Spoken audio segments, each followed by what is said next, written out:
কুমড়ো ফুল দিয়ে যতগুলো রেসিপি বানানো হয় আমার কাছে এই আইটেমটা কি বেস্ট মনে হয়।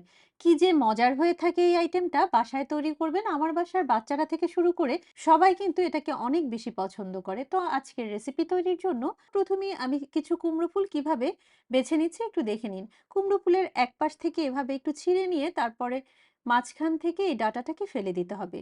সবগুলো কুমড়ো ফুল এভাবে পরিষ্কার করে নিয়ে তারপর এটাকে পরিষ্কার পানিতে ২-৩ বার ভালো করে ধুয়ে নিব।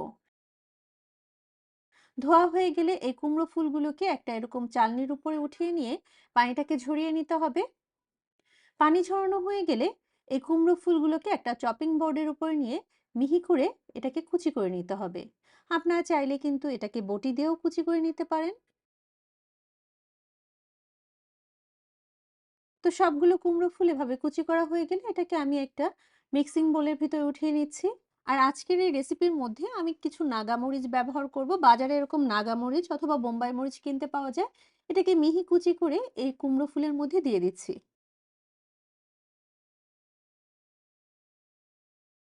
এখন কুমড়ো ফুলের সাথে যে কচি ডাঁটাগুলো রয়েছে এই ডাঁটাগুলোকে মিহি কুচি করে কেটে নিচ্ছি।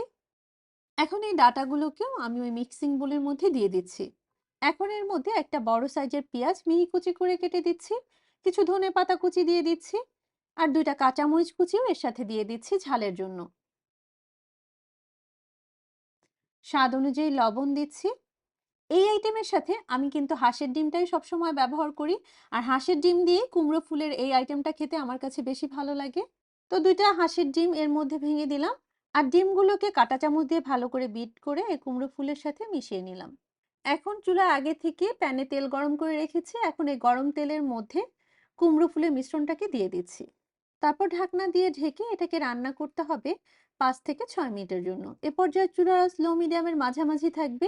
হাই হিটে ভাজতে যাবেন না। তাহলে কিন্তু কুমড়ো ফুলটা তলা থেকে পুড়ে যাবে আর ভিতরে কিছুটা কাঁচা, কাঁচা ভাব থেকে যাবে।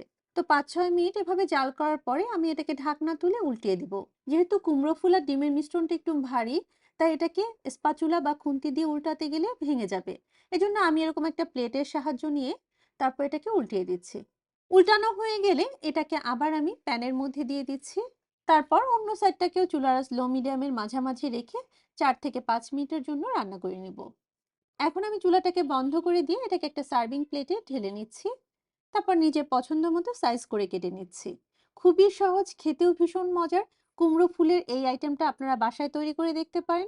আশা করছি আপনাদের কাছেও এই রেসিপিটা ভালো লাগবে।